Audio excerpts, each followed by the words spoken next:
যেই সাদ আমার আল্লাহর জন্য এত পাগল,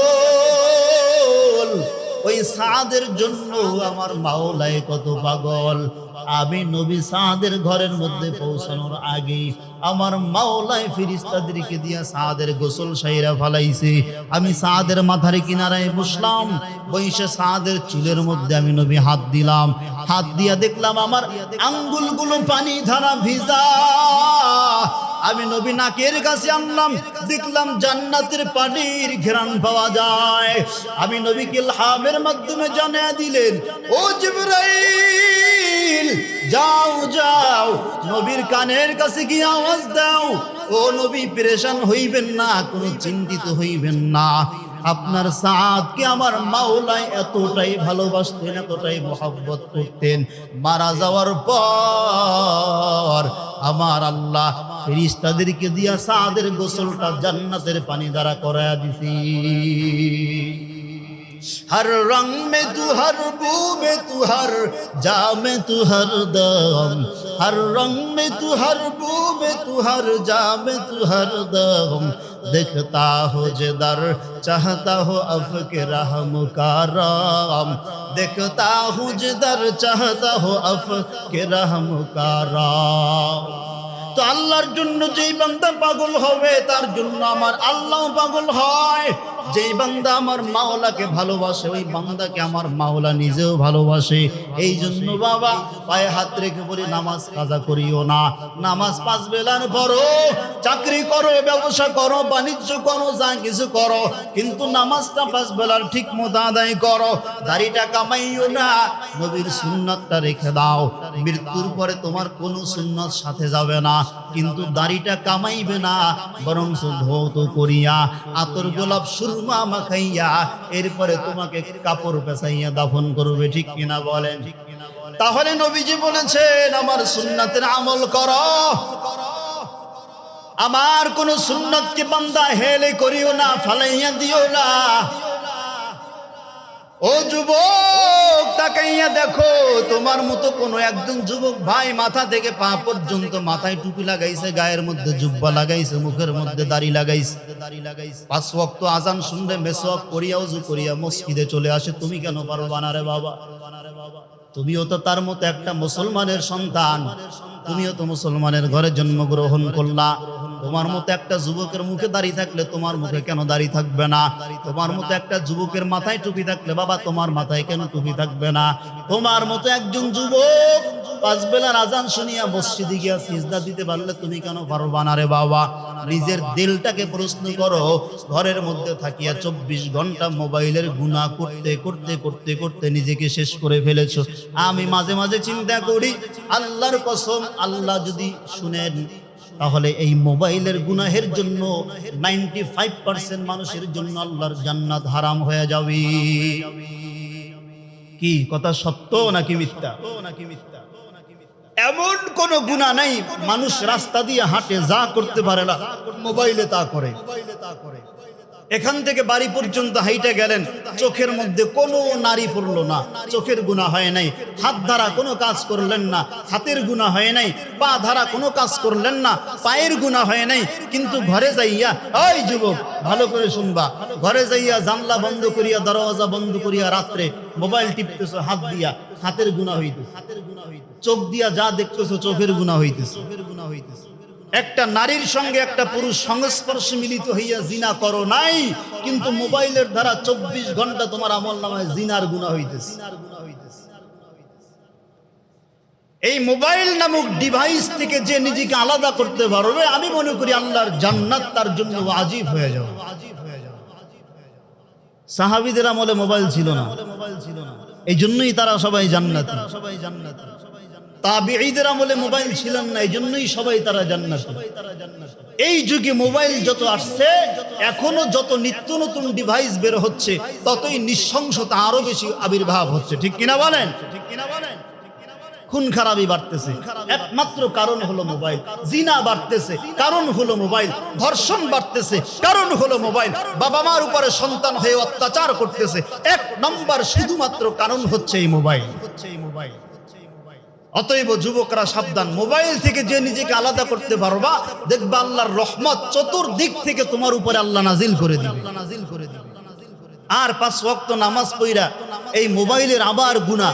দিনের বেলা কাজকর্মের সময় লাগাও, কিন্তু রাত্রিবেলা যখন একা থাকো, জানলা বন্ধ, দরজা বন্ধ, এবার মোবাইলের গুনাহ চলতেছে, সারা রাত গুনাহ চলতেছে। একটু চিন্তা করো, তোমার মোবাইলে গান, কানের মধ্যে ইয়ারফোন লাগাইয়া এরপরে রাত্রিবেলা ঘুমায়া যাও। আল্লাহ না করুক সকালবেলা উঠে দেখে এখনো মোবাইলে গান বাজছে, একের পর এক আস্তে আস্তে শতাধিক ওভার হয়ে গেছে। আল্লাহ না করুক, একটু চিন্তা করো বাবা, ওই অবস্থায় যদি আল্লাহ আজরাইলকে পাঠাইয়া দেয় তোমার সামনে, তো কি অবস্থা হবে? কোন অবস্থায় তোমার রুহুটা কবজ হবে? কোন চেহারা নিয়ে তুমি আল্লাহর দরবারে দাঁড়াইবে? একটু চিন্তা করো। এই জন্য মোবাইলের গুনাহের থেকে নিজেকে আলাদা করা যাবে তো ইনশাআল্লাহ। দেখি তো কারা কারা পারবেন। আল্লাহ কবুল করেন, বলেন আমিন। मैं दूर हूँ मजबूर हो ऐ सैयद आलम, मैं दूर हूँ मजबूर हो ऐ सैयद आलम, दीदार दिखाते नहीं आवाज सुना दो, दीदार दिखाते नहीं आवाज सुना दो,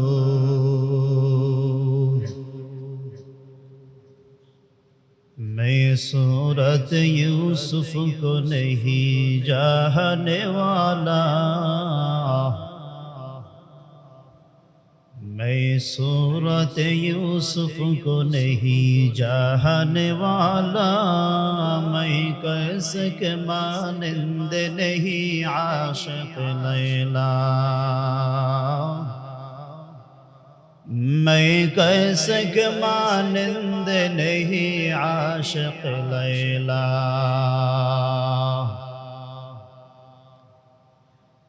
मैं आशिक मौला हूँ मेरा इश्क दवाना,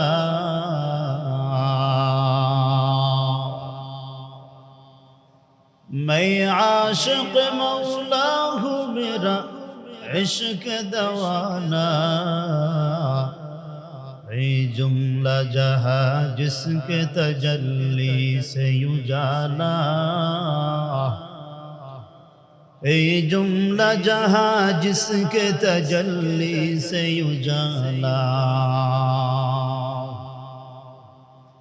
একটু মোহাব্বতে জিকির করি, লা ইলাহা ইল্লাল্লাহ, লা ইলাহা ইল্লাল্লাহ, লা ইলাহা ইল্লাল্লাহ, লা ইলাহা ইল্লাল্লাহ, লা ইলাহা ইল্লাল্লাহ।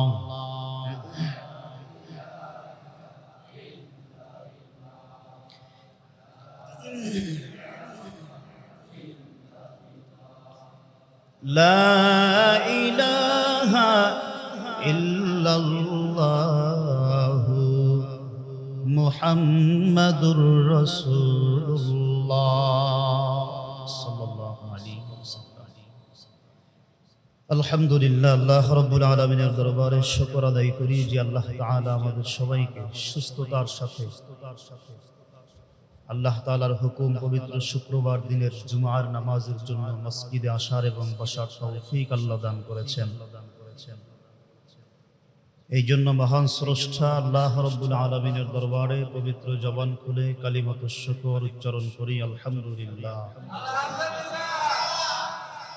সুস্থ রাখেন কে? অসুস্থ বানাই কে? আবার মৃত্যুর বিছানা থেকে আবার পরিপূর্ণ সুস্থ বানিয়ে দেয় কে?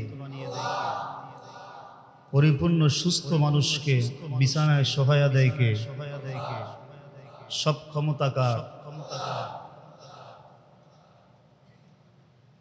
আল্লাহর শুকর আদায়ে শেষ করা যাবে না। যদি কিয়ামত পর্যন্ত বান্দা তা আদায় করার চেষ্টা করে, তবুও তা শেষ হবে না। পবিত্র কোরআনুল কারীমের মধ্যে আল্লাহ রাব্বুল আলামিন বলেন,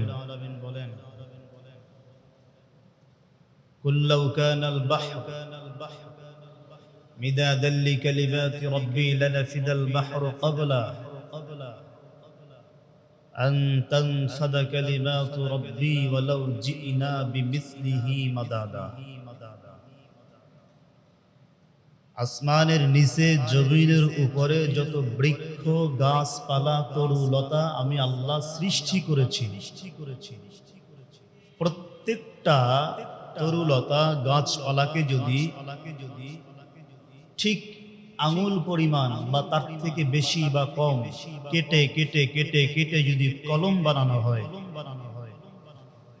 আর জমিনের মধ্যে যত নদী নালা বিল পুকুর পুষ্কুনি সমুদ্র আমি আল্লাহ রাব্বুল আলামিন দান করেছি, সাগর উপসাগর মহাসাগর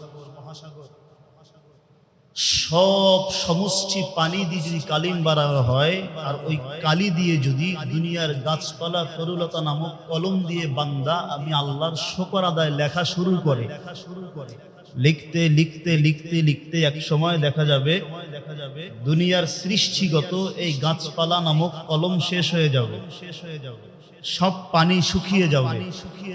এরপরেও মাওলাই বলেন আমি আল্লাহর শুকর আদায় করা শেষ হবে না। এই জন্য সুস্থ থাকলেও আলহামদুলিল্লাহ, অসুস্থ থাকলেও আলহামদুলিল্লাহ, খেয়ে থাকলেও আলহামদুলিল্লাহ, না খেয়ে থাকলেও আলহামদুলিল্লাহ। শুকর এমন একটা জিনিস, কোন মানুষ যদি শুকর আদায় করে একবার মাত্র বলে আলহামদুলিল্লাহ, আল্লাহ রাব্বুল আলামিন বলেন আমি আল্লাহ বান্দার সামনে সমস্ত নিয়ামতের দরওয়াজা সমূহ খুলে দেই এবং এত পরিমাণ নিয়ামত দান করি যে বান্দা একটার শুকর আদায় না করতে না করতে অগণিত নিয়ামত আবার বান্দার সামনে হাজির হয়ে যায়। তো আল্লাহ পাক যে আপনাকে আমাকে দুনিয়ায় পাঠাইলেন, কেন পাঠাইছেন? এমনিতেই পাঠাইছেন না কোনো উদ্দেশ্য আছে? উদ্দেশ্য আছে। 18,000 মাখলুকাত মতান্তরে আরো বেশি হবে। মাওলায় বলেন ইনসানকে সৃষ্টি করেছি আমি আল্লাহর ইবাদতের জন্য,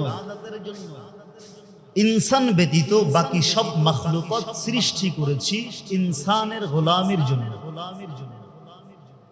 গাছ কার গোলাম? মানুষের গোলাম।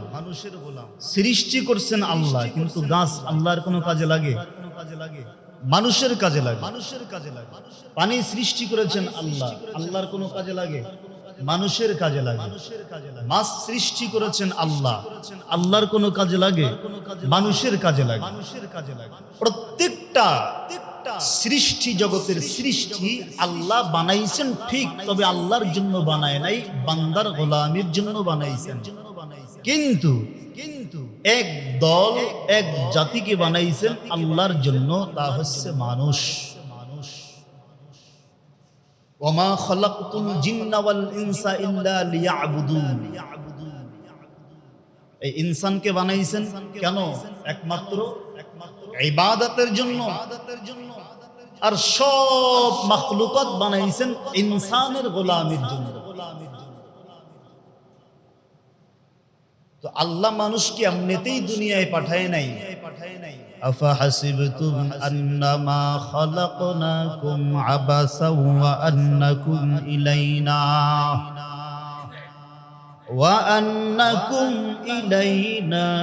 লা তুরজাউন।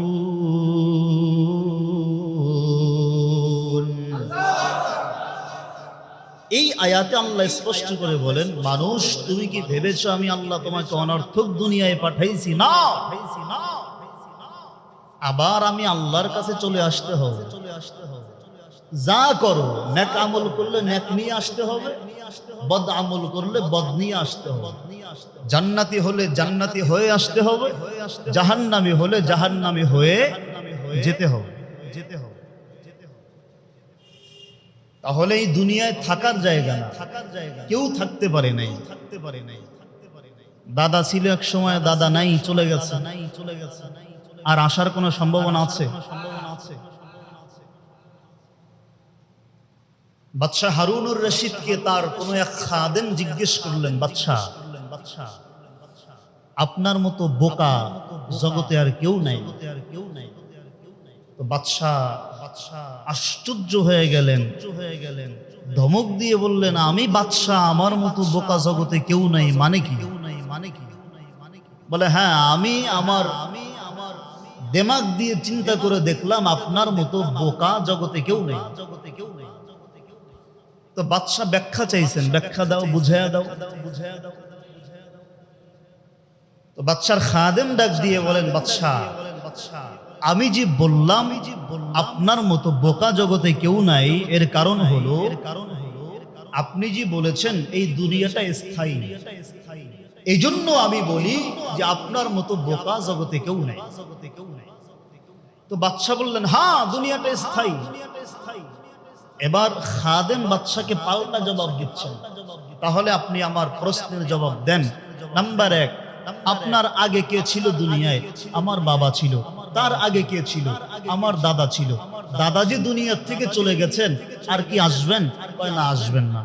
বাবা যে দুনিয়ার থেকে চলে গেছেন, আর কি আসবেন? না, আসবেন না। আসার কোনো সম্ভাবনা আছে? কয় না, তাও তো নাই। আপনি কি দুনিয়ায় চিরদিন থাকবেন? কয় না, তাও থাকবো না। যখন চলে যাবেন পরবর্তীতে আবার কি দুনিয়ায় আসার সম্ভাবনা আছে? বলে, না, তা তো নাই। তাহলে এবার চিন্তা করেন, আপনি বোকা নাকি আমি আপনার খাদেম বোকা?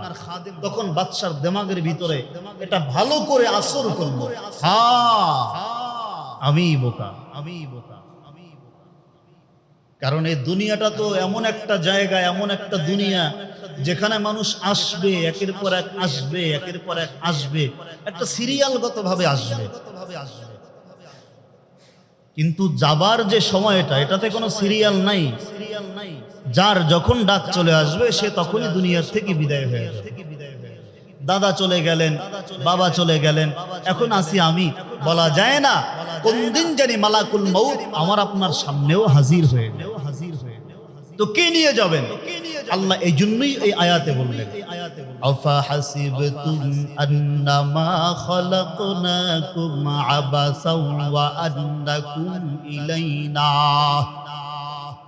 আন্নাকুম ইলাইনা লা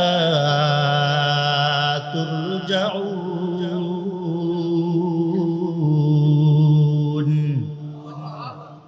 ও মানুষ, তুমি কি ভেবেছো দুনিয়ায় তোমাকে অনার্থক পাঠাইছি? না না, এটা ভাইবো না। দুনিয়ায় তোমাকে অনার্থক বানাই নাই।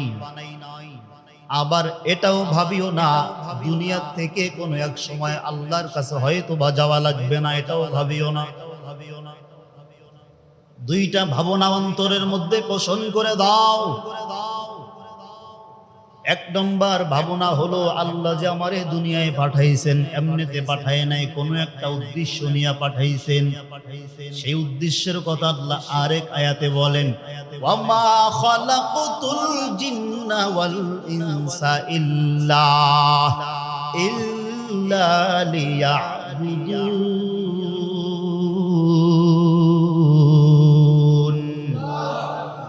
মানুষ, তোমাকে তো আমি আল্লাহ দুনিয়ায় ইবাদতের জন্য পাঠাইছি, ইবাদত। তবে এই ইবাদতের মধ্যে শর্ত হলো ইবাদত করবা, তবে শরীক করবা না। আল্লাহর মতো আরেকজন আল্লাহ আছে এটার প্রতি তোমার বিশ্বাস স্থাপন করবা না। ইবাদত পাবে কে? জোরে বলেন। সিজদা পাবে কে? আল্লাহ। জিকির আজকার কার নাম নিয়ে করা হয়? আল্লাহর নাম নিয়ে করা হয়। আল্লাহ শর্ত দিয়া দিলেন, ইবাদত করবা ঠিক, তবে ইবাদতে কাউকে শরীক করবা না।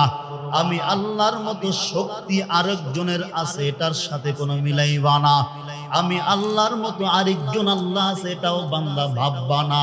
তাহলে শরীকের গুনাহ আল্লাহ মাফ করবেন না, বাকি সব গুনাহ আল্লাহ বলেছেন মাফ করে দিবেন। তো আল্লাহ বলেন ইবাদত করার জন্য বানাইছি, তবে শর্ত হলো ইবাদত করবা, ইবাদতের পার্শ্বে আরেকটা জিনিস লাগায় নিবা, সেটা হলো ইখলাস। ইখলাসের সঙ্গে ইবাদত করবা, কারণ ইখলাসের সঙ্গে ইবাদত করলে আমার মাওলাই ফিরে দেয় না। আল্লাহ আদেশ করেছেন ইবাদত করবা, তবে ইবাদতে কাউকে শরীক করবা না। ইন্না সলাতি ওয়া নুসুকি ওয়া মাহইয়ায়া ওয়া মামাতি লিল্লাহ ওয়া মামাতি লিল্লাহি রাব্বিল আলামিন।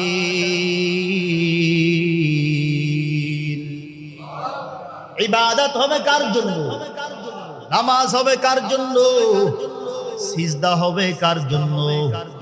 সব ইবাদত হবে কার জন্য? নবীর কাছে সাহাবীরা প্রশ্ন করলেন, নবী ইখলাস কি? মা মানাল ইখলাস? ইখলাস কি? নবীজি জবাব দিলেন, এমন কাজ, এমন ইবাদত, যে ইবাদত একমাত্র দুনিয়ার কারো জন্য করা হয় না, আল্লাহর জন্য করা হয়। এইটা অন্তরে পোষণ করার নাম হলো ইখলাস। ইবাদতের পাশাপাশি যদি এই ইখলাস কারো অন্তরের মধ্যে বসে যায়, আল্লাহ বলেন সিজদা দিতে দেরি হয়, আমি আল্লাহ বান্দার সিজদা আমার কুদরতের হাত দ্বারা রিসিভ করতে দেরি করি না। ইয়া ইলাহি মুঝসে মুঝকো दूर कर, ताके देखो मुझ में तुझको एक नजर। या इलाही तू मेरा माबूद है, या इलाही तू मेरा माशूक है। তো ইবাদত হবে কার জন্য?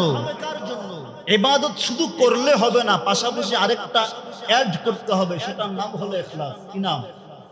ইখলাস। ইখলাস কি? ভালো করে ইখলাসের ব্যাখ্যা সংক্ষেপে বুঝবেন। কোন কাজ বা কোন ইবাদত একমাত্র রেজায়ে মাওলা, আল্লাহর রেজামন্দির জন্য করার নামই হচ্ছে ইখলাস। কোন ইবাদত বা কোন কাজ আল্লাহর সন্তুষ্টির জন্য করার নাম কি? ইখলাস। ইখলাসের ব্যাখ্যায় মুফাসসিরিনে কেরাম আরো সুন্দর বয়ান করেছেন। ইখলাসিয়াত, খুলুসিয়াত আমলের এত দাম, এত দাম, এত দাম। বলে শুধু ইবাদত করলে চলবে না, খুলুসিয়াত নিয়ে ইবাদত করা লাগবে। যার অন্তরে খুলুসিয়াত থাকবে না, ওই বান্দা কখনো ইবাদত দিয়া আল্লাহর মারিফত হাসিল করতে পারবে না।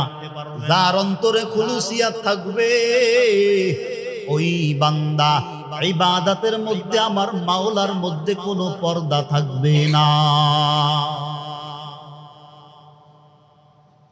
এই জন্য ইবাদত হবে রেজায়ে মাওলা। নামাজ পড়ি কার জন্য? রোজা রাখবো কার জন্য? সব কিছু হবে কার জন্য? আল্লাহর জন্য। তাহলে এই আমল আল্লাহ পাক কবুল করে নেবেন, কোনো প্রতিবন্ধকতা থাকবে না। আল্লাহ নিজেই বলেছেন, জমিন এবং আসমান বান্দার ইবাদত, আমি মাওলার মধ্যে কোনো পর্দা থাকবে না। যা ইবাদত করবে আমি আল্লাহ সঙ্গে সঙ্গে কবুল করে নেব। এই জন্য যারা ইখলাস নিয়ে চলে, ইখলাস নিয়ে আমল করে, তাদের সঙ্গে আল্লাহর ফেরেশতারা সবসময় সহায় হয়ে যান। পয়গম্বরের একজন প্রিয় সাহাবী তাহাজ্জুদের নামাজের মধ্যে কোন একটা জাহান্নাম সম্পর্কে আয়াত তেলাওয়াত করেছিলেন। আয়াতের ব্যাখ্যা হলো, হে আল্লাহ, আপনি আমাকে জাহান্নামের আগুন থেকে বাঁচান, জাহান্নামের আযাব থেকে আমাকে বাঁচাইয়া দেন। এই আয়াত যখন তেলাওয়াত করতেছেন আর কাঁদতেছেন, বুক ভিজে গেল, কাঁদতে কাঁদতে দাড়ি ভিজে গেল। হঠাৎ করে পয়গম্বর আরবি সাল্লাল্লাহু আলাইহি ওয়াসাল্লাম মসজিদের মধ্যে আগমন করলেন। সাহাবীর পিঠের মধ্যে হাত দিলেন, ও সাহাবী, এমন কি কান্না করেছো? তোমার কান্না দেখিয়া আসমানও কাঁদতেছে, জমিনও কাঁদতেছে, এমনকি আল্লাহর আরশের ফেরেশতারা পর্যন্ত তোমার সাথে কাঁদতেছে। তো সাহাবী বললেন, পয়গম্বর, আমি তো কান্না করি না, আমাকে কে যেন কাঁদায়। ও নবী, আমি তো কান্না করি না, আমাকে কে যেন কাঁদায়। নবী আরো আশ্চর্য হয়ে গেলেন, সাহাবায়ে কেরাম কি বলে, তুমি কান্না করো না, কে যেন তোমাকে কাঁদায়, এর কথার মিনিং কি হবে? তো সাহাবায়ে কেরাম আয়াত তেলাওয়াত করে নবীকে শুনায়া দিলেন, ও নবী আমার, আল্লাহ জাহান্নামের কথা এই আয়াতের মধ্যে বলেছেন এবং আল্লাহর কাছ থেকে জাহান্নাম থেকে বাঁচার জন্য যা পুঁজি দরকার তার জন্য আল্লাহ আদেশ করেছেন। এই আয়াত যখন আমি তেলাওয়াত করি আমি কাঁদি না, আমার চোখ দিয়ে অটোমেটিক পানি বের হয়ে যায়। এই জন্য পয়গম্বর বলেন, ওই সাহাবীর মধ্যে খুলুসিয়াত থাকার কারণে, ইখলাস থাকার কারণে এমন ভাবে তার অন্তরটাকে গলাইয়া দেয়, ইবাদত করে আর মনে মনে মনে মনে চিন্তা করে, আমি যদিও আমার আল্লাহকে দেখি না কিন্তু আমার মাওলা তো আমারে দেখতেছি। আর গরিব দেখো তু তৈয়ার হ্যায়, जो न मांगे उससे तू बेजारो है। আল্লাহর দেখার শক্তি ক্ষমতা আছে না নাই? জোরে বলেন। তাহলে ইবাদত হবে কার জন্য? আরো জোরে বলেন। সব ইবাদত যখন আল্লাহর জন্য হয়ে যাবে, আল্লাহ বলেন আমি আল্লাহ বান্দা তোমার জন্য হয়ে যাব। তো সাহাবায়ে কেরামদের এই ইবাদতের বয়ানের মধ্যে জিন্দেগি পরিবর্তন হয়ে গেল। মক্কার মানুষগুলো এক সময় ছিল দুশ্চরিত্রে, তাদের চরিত্র ঠিক ছিল না। এমন কোন অনাচার নাই যা মক্কায় ঘটে নাই। কাবা ঘরের মধ্যে ৩১৩টা মূর্তি নিয়ে পূজা করতেন। এত বেঈমান ছিল, কেউ তাদের চরিত্র ঠিক করতে পারে নাই। কিন্তু রহমাতুল লিল আলামিন যখন সুন্দর আদর্শ লইয়া জমিনের মধ্যে আগমন করলেন, পদার্পণ করলেন, সবাইকে ইখলাসের বয়ান করতেছে, সবাইকে নামাজের বয়ান করতেছে, সবাইকে সুন্নতের বয়ান করতেছে। নবীজির বয়ান শুনিয়া এত আমলওয়ালা হয়েছেন, এত ইখলাসওয়ালা হয়েছেন, এত দিনদার পরহেজগার হয়েছেন। আল্লাহ জিবরাইলকে ডাক দিয়ে বললেন, ও জিবরাইল আমার কাছে আসো। আল্লাহ পাক জিবরাইলকে নিয়া একটা লিস্ট হাতের মধ্যে ধরায়া দিলেন। ও জিবরাইল যাও, এই লিস্টের মধ্যে যাদের নাম লেখা আছে ঘোষণা করে দাও, নবীকে বলে দাও, নবী যেন দুনিয়ার মধ্যে প্রচার করে দেয়। লিস্টের মধ্যে যাদের নাম লেখা এদের জন্য আল্লাহ পাক রব্বুল আলামিন দুনিয়াতে থাকা অবস্থায় জান্নাতি ঘোষণা করে দিয়েছি। এই লিস্টে 10 জন সাহাবীর নাম। কেমন সেই সাহাবী? নবীজি এই বয়ান করার আগেও তাদের কোনো স্থান ছিল না, কিন্তু নবী যখন হেদায়েতের বয়ান করা শুরু করলেন, একে একে জাহান্নামী মানুষগুলা জান্নাতি হওয়া শুরু হলো। নবী যখন হেদায়েতের বয়ান করা শুরু করলেন, আল্লাহ পাক এক এক করে তাদের নামটা জান্নাতে উঠাইয়া দিলেন, জাহান্নামের দফতর থেকে নামটা কাইটা দিলেন। কারণ হলো তারা ইবাদত শুধু করে নাই, ইবাদতের পাশাপাশি ইখলাস বজায় রেখেছে। কারণ ইখলাসবিহীন ইবাদত করা যাবে, তবে আল্লাহর মারিফত হাসিল করা যাবে না। যদি বান্দা নামাজে দাঁড়ায় চিন্তা করেন দুনিয়ার হিসাব নিকাশ, তার মানে আপনার ইবাদত হচ্ছে, তবে ইখলাস পূর্ণ হচ্ছে না। আর ইখলাসবিহীন ইবাদতের কোনো দাম আল্লাহর দরবারে নাই। তবে ইখলাসের আবার ব্যাখ্যা শুনেন, ইখলাস হলো কোনো কাজ বা কোনো ইবাদত রিজায়ে মাওলা, আল্লাহর রিজামন্দির জন্য করার নাম হলো ইখলাস। এই ইখলাস এবং বিশ্বাস এবং খুলুসিয়াত বিহীন সব ইবাদত নষ্ট হয়ে যাবে। আল্লাহ পাক রব্বুল আলামিন বলেন, ও নবী উম্মতকে জানায়া দেন, উম্মত ইখলাস বিহীন সারাটা জীবন ইবাদত করেছে, কবুল হয় নাই। কিন্তু ইখলাসের সঙ্গে যদি উম্মত 2 রাকাতের সিজদাটাও আমি মাওলার কদমে দিয়া দেয়, আমি আল্লাহ ঘোষণা করে দিলাম ওই ইখলাস পূর্ণ একটা সিজদাও যদি বান্দার কবুল হয়ে যায়, এক সিজদার বিনিময়ে বান্দার জন্য জান্নাত ওয়াজিব হয়ে যাবে। এই জন্য ইবাদতের মধ্যে খুলুসিয়াত। এখন তো ইবাদত আছে কিন্তু খুলুসিয়াত নাই। ইবাদত আছে কিন্তু খুলুসিয়াত নেই। হযরত বেলাল হাফসি রাদিয়াল্লাহু তাআলা আনহু যখন এই খুলুসিয়াতের বয়ান শুনলেন, সুন্নতের বয়ান শুনলেন, পাগল পারা হয়ে গেছে। দিলের মধ্যে নবীজির খুলুসিয়াতের বয়ান এতটাই আসর করেছে যে গোসল করতে গেলে হাদিসে আছে মাথার উপরে চাপ দিয়া ডুব দিতেন যাতে করে টুপি মাথার থেকে না সরে যায়। এত আমলওয়ালা ছিলেন যে হাঁটতে গেলে যখন আবহাওয়া খারাপ হতো, প্রচন্ড বেগে বাতাস যখন ছুটতেন, তখন বেলাল অনুভব করতেন মাথার থেকে যেন টুপিটা না পড়ে যায়। তো প্রায় সময় নবীজি বলতেন, বেলাল তুমি যে হাঁটতেছো তোমার মাথায় হাত দিয়ে হাঁটো কেন? বলে, নবী এই সুন্নতটুকু আমার কলিজার থেকেও বেশি প্রিয়। কারণ নবী তো আরেক হাদিসে বলেছেন, তারাকতু ফীকুম আমরাইন লান তাদিল্লু মা তামাসসাকতুম বিহিমা কিতাবাল্লাহ ওয়া সুন্নাত রাসূলি। পৃথিবীর মধ্যে আমি নবীজি চলে গেলাম, তবে দুটো বস্তু উম্মতের মাঝে রেখে গেলাম। এক নম্বর কিতাব, এক নম্বর সুন্নাত। এই দুটো বস্তু যদি কোনো মানুষ বুকের সাথে আঁকড়াইয়া ধরতে পারে, কিয়ামত পর্যন্ত জাহান্নামের আসর তাকে স্পর্শ করতে পারবে। তাহলে এই সুন্নাতের উপর বেলাল আমল করতেন। হাকিমুল উম্মাত মুজাদ্দিদুল মিল্লাত শাহ আশরাফ আলী থানভী রাহমাতুল্লাহি আলাইহি সুন্নাত নিয়ে আবার একটা বয়ানও করেছেন যে আল্লাহর এক বান্দা ছিলেন খুব পরহেজগার মানুষ, খুব দিনদার। মানুষের রূহ দুই ভাবে কবজ হয়। নেককারদের রূহ কবজ হয় এক সূরতে, বদকারের রূহ কবজ হয় আরেক সূরত। এই জন্য হাদিসে আছে তো রূহ দেহ থেকে বের হইয়াই আরশের নিচে আল্লাহর কদমে সিজদায় লুটে যায়। নেককারদের রূহ কত দাম আছে না নাই?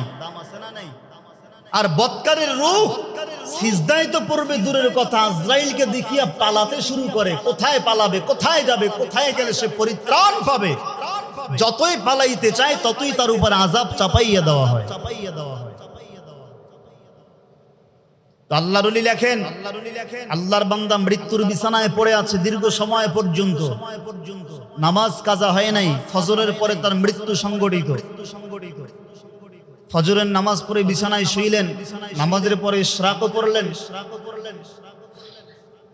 কিন্তু ঘরের লোকরা তো সহজ সরল মানুষ ছিলেন, বুঝতেন না যে আল্লাহ ওয়ালাদের ফরজিয়াত আল্লাহ কি হিসাবে দান করেছিলেন। তো বালিশের উপরে মাথা গড়াইতেছে, আজরাইল আসছে, তবে রূহটা কবজ করছেন না। অনুভব করা যায় একটু কষ্ট হচ্ছে। টুপিটা মাথার থেকে খুলে বিছানার কোন এক জায়গার মধ্যে ঢুকে গেছেন, টুপিটা মাথায় নাই। তার মানে শূন্য, সুন্নাতবিহীন মাথা। তো রূহ কবজ হচ্ছে না। তো ঘরের লোকেরা, সদস্যরা বলতেছেন এত কষ্ট তো হওয়ার কোনো কারণ নাই, যেহেতু ফরহেজগার দিনদার একজন বান্দা, ইনি তো হাসতে হাসতে কালিমা পড়ে অন্ধকার কবরে চলে যাবেন। দীর্ঘ সময় হয়ে গেল, ছটফট করতেছে, কিন্তু রূহ বের হচ্ছে না কেন? ইতিমধ্যে কোন এক বুজুর্গ আল্লাহওয়ালাকে খবর দিলেন, হুজুর একটু দোয়া করেন। তো আল্লাহওয়ালা রতন চেনে, রতন চেনে। আল্লাহওয়ালা দেখা ওই আল্লাহওয়ালাকে বুঝতে পারছেন যে ইনি কি চায়।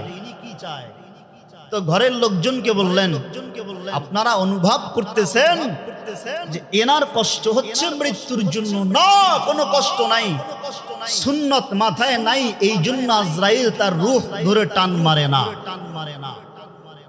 টুপিটা ওখান থেকে খুঁজে মাথায় তুলে দিলেন, হাসতে হাসতে পরে নিলেন, লা ইলাহা ইল্লাল্লাহু মুহাম্মাদুর রাসূলুল্লাহ। একটা সুন্নতের জন্য রূহ যায় না। তাহলে দুনিয়ায় থাকাকালীন কেমন সুন্নতের আমল বান্দা করেছেন? নবীজির একজন প্রিয় সাহাবী, নাম হলো সাআদ ইবনে মুআজ রাদিয়াল্লাহু তাআলা আনহু। অনেক লম্বা এবং বডি প্রশস্ত করে একজন মানুষ ছিলেন। নবীজির সুন্নতের একজন ফেরিওয়ালা ছিলেন। নবীজি যা বয়ান করতেন তাই আমল করতেন।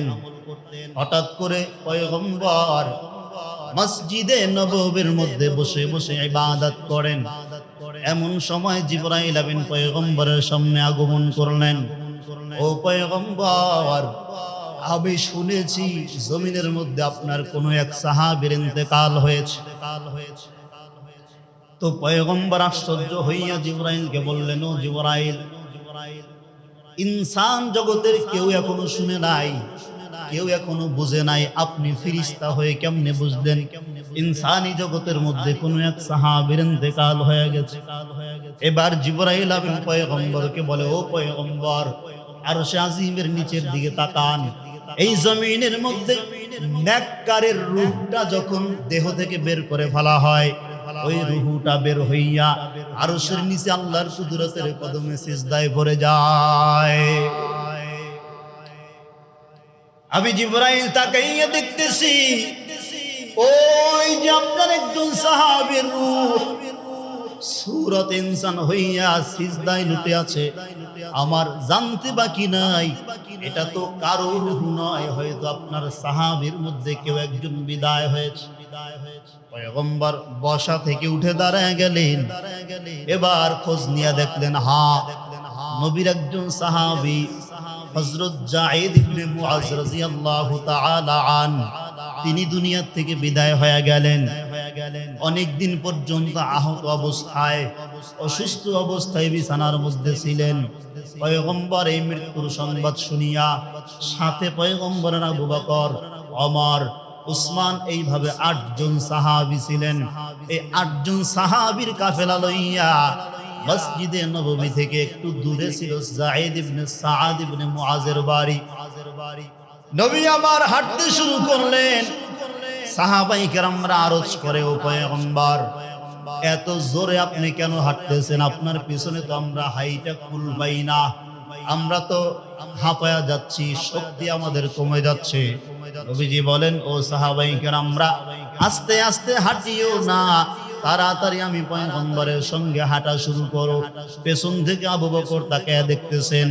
নবীজি সাআদ ইবনে মুআজের মৃত্যুর সংবাদ শুনিয়া এত পরিমাণে জোরে জোরে জোরে জোরে হাঁটতেছেন, এত তাড়াতাড়ি হাঁটতেছেন, নবীজির জুতার ফিতা মোবারক পর্যন্ত ছিঁড়ে যায়, ছুটে যায়।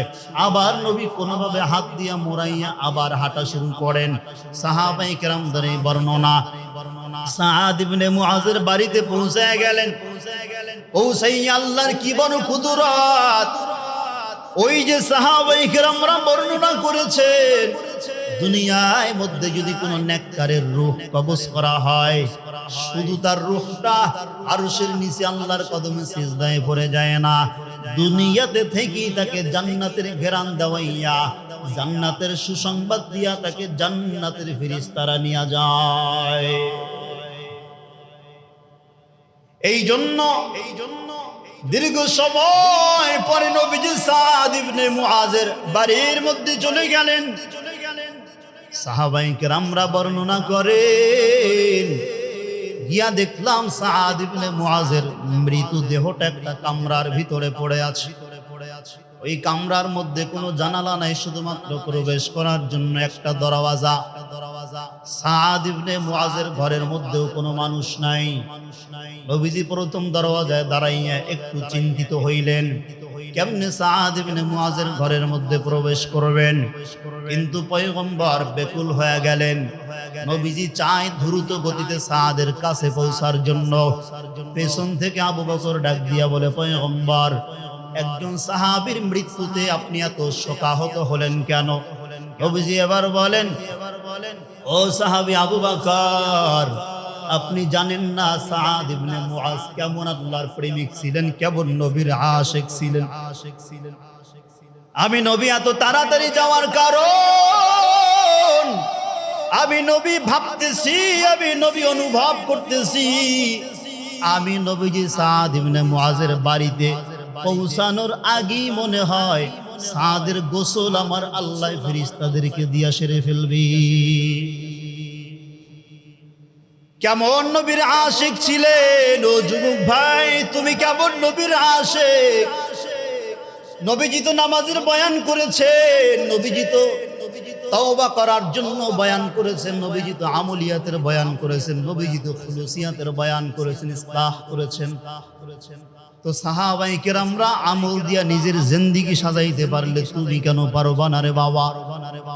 তুমি আদৌ নবীজির উম্মত হইয়া নামাজ পড়ো না, নবীজির উম্মত হইয়া কোরআন পড়ো না, নবীজির উম্মত হইয়া আল্লাহর দরবারে তওবা করো না, কান্না করো না, গুনাহের জন্য অনুতপ্ত হও না। তোমার মতো কত মানুষ 5 ওয়াক্ত নামাজ পড়ে, 1 ওয়াক্ত নামাজও ছাড়ে না, আছে না নাই বলেন? তাহলে তুমি কেন ব্যবসা বাণিজ্য করো, নামাজ কেন পড়তে পারবা না? তুমি কেন পড়াশোনা করো, নামাজ কেন পড়তে পারবা না? তুমি কেন চাকরি করো, নামাজ কেন পড়তে পারবা না? তোমার পার্শ্বের এক ভাই চাকরিও করে, 5 বেলার আজান শুই না, 5 ওয়াক্ত নামাজও পড়ে। তোমার পার্শ্বের দোকানদার 5 বেলার আজান শুই না, দোকান বন্ধ করিয়া নামাজ পড়তে আসে, নামাজের পরে দোকান খোলে। তো তোমার পার্শ্বের ভাই পারলে তুমি কেন পারবা না রে বাবা? বোঝা গেল তার জন্য আল্লাহর জান্নাতের দরওয়াজা খোলা, তোমার জন্য আল্লাহ হেদায়েতের দরওয়াজা খুলে নাই। এই জন্য বাবা 5 বেলার নামাজটা ঠিকভাবে আদায় করো। নামাজের বাহিরে ভিতরে যা হুকুম আহকাম আল্লাহ দিয়েছেন সুন্দরভাবে আদায় করে নাও। নবীজি এই সুন্নাতের বয়ান করেছেন, সুন্নাতগুলো আমল করো, আঁকড়াইয়া ধরো। আল্লাহর নবী বলেছেন, আমি পয়গম্বরের একটা সুন্নত যদি মৃত্যুর সময় কোনো বান্দা কবরে নিয়ে যায়, আমি নবী শাফাআত না করে আমি নবী তাকে না নিয়ে জান্নাতে যাব না। हमसुरातो हमसिराते मुस्तफा करदवामी आलियू इक्तिबा। সুন্নতের কেমন দাম! তো নবীজি সাহাবায়ে কেরামদেরকে বললেন, ও সাহাবায়ে কেরামরা, আমি পয়গম্বরের বড় ভয় হয়, আমি নবীজি পৌঁছানোর আগেই মনে হয় যেন সাদের গোসলের কাজ আল্লাহ শেষ করে ফেলবেন। নবীজি পৌঁছে গেলেন, সাদের ঘরের মধ্যে ঢুকিয়া বলেন, ও সাহাবায়ে কেরামরা, আপনারা বাইরে দাঁড়ান, আমি সাদের ঘরের মধ্যে বসিয়া দেখি কি হালাত। এবার নবীজি নিজেই বর্ণনা করেন, আমি সাদ ইবনে মুআজের ঘরের মধ্যে ঢুইকা দেখলাম 1 হাত পরিমাণ জায়গা ফাঁকা নাই। আল্লাহর অগণিত ফেরেশতা দিয়া সাদের ঘরটা পুরা মুখরিত হয়ে গেছে। আমি পয়গম্বর পা রাখবো কোন জায়গায়, এই জায়গাটাও তালাশ করে পাই না। হঠাৎ করে কোনো একজন ফেরেশতা তার ডানা বিছায়া দিলেন, বিছায়া বলেন, ও পয়গম্বর, আপনি আমার ডানার উপরে ভর করিয়ে বসেন, আপনার সাহাবী সাদকে দেখেন। নবীজি বলেন, আমি যেটাই কল্পনা করলাম, যে সাদ আমার আল্লাহর জন্য এত পাগল, ওই সাদের জন্য আমার মাওলায় কত পাগল। আমি নবী সাদের ঘরের মধ্যে পৌঁছানোর আগে আমার মাওলায় ফেরেশতাদেরকে দিয়া সাদের গোসল সাইরা ফলাইছে। আমি সাদের মাথার কিনারায় বসলাম, বইসে সাদের চুলের মধ্যে আমি নবী হাত দিলাম, হাত দিয়া দেখলাম আমার আঙ্গুলগুলো পানি ধারা ভিজা। আমি নবী নাকের কাছে আনলাম, দেখলাম জান্নাতের পানির ঘ্রাণ পাওয়া যায়। আমি নবীকে ইলহামের মাধ্যমে জানিয়ে দিলেন, ও জিবরাইল, যাও যাও নবীর কানের কাছে গিয়ে আওয়াজ দাও, ও নবী পেরেশান হইবেন না, কোনো চিন্তিত হইবেন না, আপনার সাদকে আমার মাওলায় এতটাই ভালোবাসতেন, এতটাই মহব্বত করতেন, মারা যাওয়ার পর আমার আল্লাহ ফেরেশতাদেরকে দিয়া সাদের গোসলটা জান্নাতের পানি দ্বারা করায়া দিছি। हर रंग में तू, हर बू में तू, हर जा में तू, हर दम, हर रंग में तू, हर बू में तू, हर जा में तू, हर दम, देखता हो जिधर चाहता हो अफ़के रहम का राम, देखता हूँ जिधर चाहता हो अफ़के रहम का राम। তো আল্লাহর জন্য যেই বান্দা পাগল হবে তার জন্য আমার আল্লাহ পাগল হয়। যেই বান্দা আমার মাওলাকে ভালোবাসে ওই বান্দাকে আমার মাওলা নিজেও ভালোবাসে। এই জন্য বাবা পায়ে হাত রেখে বলি, নামাজ কাজা করিও না। নামাজ 5 বেলার পড়ো, চাকরি করো, ব্যবসা করো, বাণিজ্য করো, যা কিছু করো, কিন্তু নামাজটা 5 বেলার ঠিক মতো আদায় করো। দাড়িটা কামাইও না, নবীর সুন্নাতটা রেখে দাও। মৃত্যুর পরে তোমার কোনো সুন্নাত সাথে যাবে না, কিন্তু দাড়িটা কামাইবে না, বরং ধৌত করিয়া আতর গোলাপ সুরমা মাখাইয়া এরপরে তোমাকে কাপড় পেঁচাইয়া দাফন করবে। ঠিক কিনা বলেন? তাহলে নবীজি বলেছেন আমার সুন্নাতের আমল করো। আমার কোন সুন্নতকে বান্দা হেলে করিও না, ফালাইয়া দিও না। ও যুবক, তাকাইয়া দেখো, তোমার মতো কোন একজন যুবক ভাই মাথা থেকে পা পর্যন্ত মাথায় টুপি লাগাইছে, গায়ের মধ্যে জুব্বা লাগাইছে, মুখের মধ্যে দাড়ি লাগাইছে, 5 ওয়াক্ত আজান শুনলে মেসওয়াক করিয়া ওযু করিয়া মসজিদে চলে আসে, তুমি কেন পারবা না রে বাবা? তুমিও তো তার মতো একটা মুসলমানের সন্তান, তুমিও তো মুসলমানের ঘরে জন্মগ্রহণ করলা। তোমার মতো একটা যুবকের মুখে দাড়ি থাকলে তোমার মুখে কেন দাড়ি থাকবে না? তোমার মতো একটা যুবকের মাথায় টুপি থাকলে বাবা তোমার মাথায় কেন টুপি থাকবে না? তোমার মতো একজন যুবক 5 বেলার আজান শুনিয়া মসজিদে গিয়া সিজদা দিতে পারলে তুমি কেন পারবা না রে বাবা? নিজের দিলটাকে প্রশ্ন করো। ঘরের মধ্যে থাকিয়া 24 ঘন্টা মোবাইলের গুনাহ করতে করতে করতে করতে নিজেকে শেষ করে ফেলেছো। আমি মাঝে মাঝে চিন্তা করি, আল্লাহর কসম, আল্লাহ যদি শুনেন তাহলে এই মোবাইলের গুনাহের জন্য 95% মানুষের জন্য আল্লাহর জান্নাত হারাম হয়ে যাবে। কি কথা সত্য নাকি মিথ্যা? এমন কোন গুনাহ নাই মানুষ রাস্তা দিয়ে হাঁটে যা করতে পারে না, মোবাইলে তা করে। এখান থেকে বাড়ি পর্যন্ত হাইটে গেলেন, চোখের মধ্যে কোনো নারী পড়লো না, চোখের গুনাহ হয় নাই। হাত ধারা কোনো কাজ করলেন না, হাতের গুনাহ হয় নাই। পা ধারা কোনো কাজ করলেন না, পায়ের গুনাহ হয় নাই।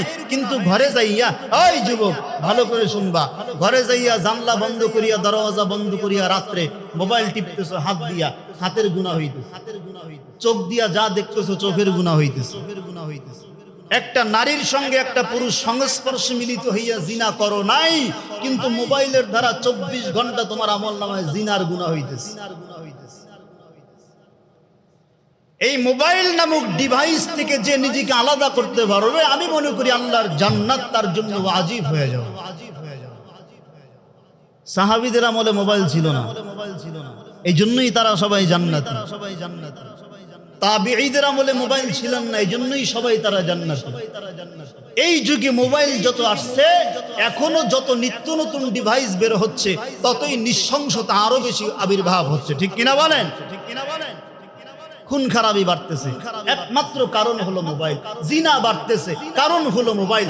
ধর্ষণ বাড়তেছে, কারণ হলো মোবাইল। বাবা মার উপরে সন্তান হয়ে অত্যাচার করতেছে, 1 নম্বর শুধুমাত্র কারণ হচ্ছে এই মোবাইল। অতএব যুবকরা সাবধান, মোবাইল থেকে যে নিজেকে আলাদা করতে পারবা, দেখবা আল্লাহর রহমত চতুর্দিক থেকে তোমার উপরে আল্লাহ নাজিল করে দিবে। আর 5 ওয়াক্ত নামাজ পড়া এই মোবাইলের আবার গুনাহ। দিনের বেলা কাজকর্মে সময় লাগাও, কিন্তু রাত্রিবেলা যখন একা থাকো, জানলা বন্ধ, দরওয়াজা বন্ধ, এবার মোবাইলের গুনাহ চলতেছে, সারা রাত গুনাহ চলতেছে। একটু চিন্তা করো, তোমার মোবাইলে গান, কানের মধ্যে ইয়ারফোন লাগাইয়া এরপরে রাত্রিবেলা ঘুমায়া যাও। আল্লাহ না করুক সকালবেলা উঠে দেখে এখনো মোবাইলে গান বাজতেছে, একের পর এক আস্তে আস্তে শতাধিক ওভার হয়ে গেছে। আল্লাহ না করুক, একটু চিন্তা করো বাবা, ওই অবস্থায় যদি আল্লাহ আজরাইলকে পাঠাইয়া দেয় তোমার সামনে, তো কি অবস্থা হবে? কোন অবস্থায় তোমার রুহুটা কবজ হবে? কোন চেহারা নিয়ে তুমি আল্লাহর দরবারে দাঁড়াইবে? একটু চিন্তা করো। এই জন্য মোবাইলের গুনাহের থেকে নিজেকে আলাদা করা যাবে তো ইনশাআল্লাহ। দেখি তো কারা কারা পারবেন। আল্লাহ কবুল করেন, বলেন আমিন। এই জন্য একটা মাত্র নেকের কারণে বান্দা জান্নাত থেকে বঞ্চিত হয়ে যাবে। কয়টা নেক? জোরে বলেন। নামাজও পড়লেন, রোজাও রাখলেন, সব কিছু হলো, নেকের কোনো অভাব নাই, কিন্তু একটা মাত্র নেকের কারণে জান্নাতের ফয়সালা হয় না। আল্লাহ ফেরেশতাদেরকে বলবে, এই ফেরেশতারা দেখো তো তার আমলনামার অবস্থা কি। আল্লাহ, এমন কোন নেক নাই যে বান্দা করে নাই, কিন্তু এরপরেও দেখা গেল পাস করার জন্য 1 মার্কের দরকার আছে। এবার আল্লাহ ওই বান্দাকে ডাক দিয়ে বলবে, একটু জমিনটা ঘুরে দেখো তো হাসরের ময়দানে কেউ তোমাকে একটা নেক দিয়ে সহযোগিতা করে কিনা। এবার বান্দা ঘুরতে থাকবে। নবীজির হাদিস বর্ণনা করে, বানানো কথা নয়।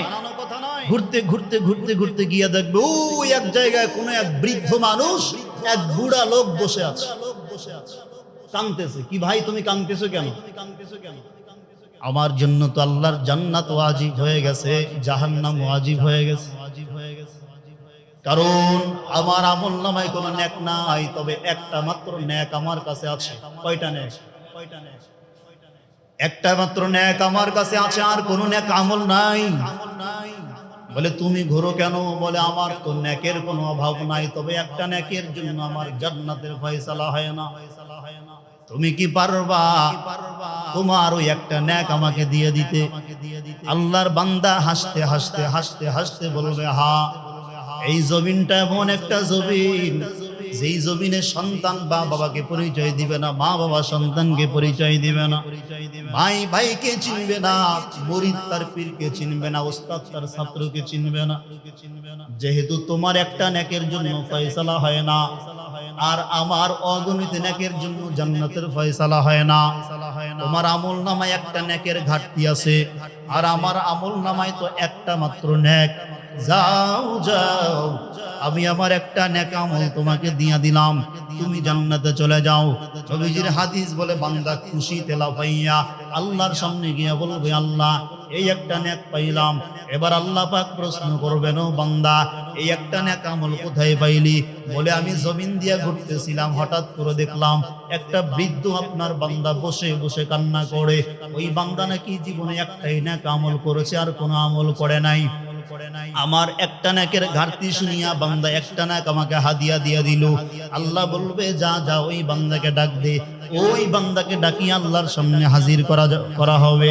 এবার আল্লাহ পাক তাকে প্রশ্ন করবেন, বান্দা এই জমিনটা তো এমন একটা জমিন, যেই জমিনে নেকের জন্য নবীরা পর্যন্ত, সাহাবীরা পর্যন্ত জাহান্নামের ভয়ে কান্না করবে, কিন্তু তুমি এত আমলওয়ালা, এত আপন মানুষ ভাবিয়া তোমার নেকটা তাকে কেমনে দিয়া দিলা?